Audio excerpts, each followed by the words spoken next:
La paix dans l'Est passe aussi par la professionnalisation de forces armées et le renforcement des relations civilo-militaires. Conscient de cette réalité, Africom Commandement des États-Unis en Afrique a dépêché une délégation des hauts responsables d'Africom qui séjournent depuis ce 27 janvier dans le pays. Ils ont tout d'abord échangé avec le président de la République en présence du chef d'État-major général sur le renforcement de la coopération militaire et sécuritaire basée sur 4 piliers.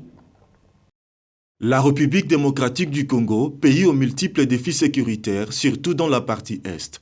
Face à la persistance des milices et groupes armés, l'une des réponses efficaces demeure notamment la professionnalisation de l'armée nationale et l'amélioration des relations civilo-militaires.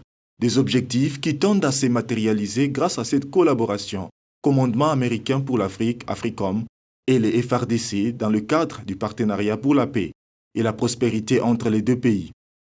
C'est dans ces contextes que la délégation des hauts responsables d'Africom, composée notamment d'ambassadeurs Andrew Young et la contre-amirale Egberg, séjourne en République démocratique du Congo depuis le 27 janvier. Ils se sont entretenus avec le chef de l'État en vue d'appuyer ses efforts dans la restauration de la paix sur toute l'étendue du pays, d'où la mise en œuvre de ce partenariat bâti sur 4 piliers.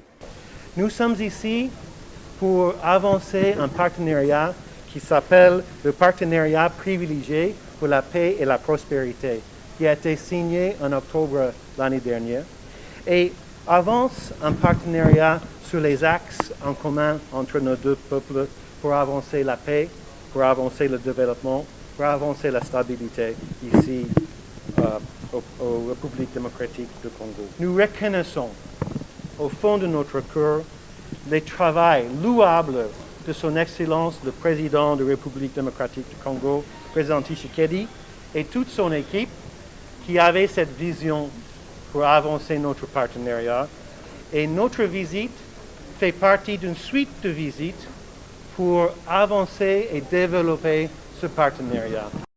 Autant de défis sécuritaires prioritaires auxquels devront s'attarder Africom, aux côtés des FARDC, à travers ces partenariats entre Kinshasa et Washington. Défis prioritaires dans l'Est du pays. Et nous pensons, dans l'Est du pays, il y a une menace de la Daesh qui s'augmente dans cette région.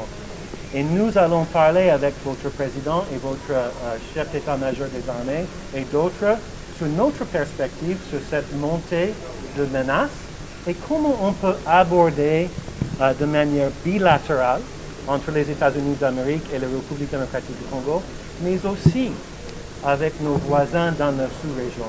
La délégation d'Africom s'est félicitée des échanges nourris avec Félix Tshisekedi et promet d'accompagner ses efforts pour promouvoir la paix et mettre fin aux menaces terroristes. Une visite d'autant plus stratégique qui intervient à quelques jours de la prise de fonction de Félix Tshisekedi à la tête de l'Union africaine.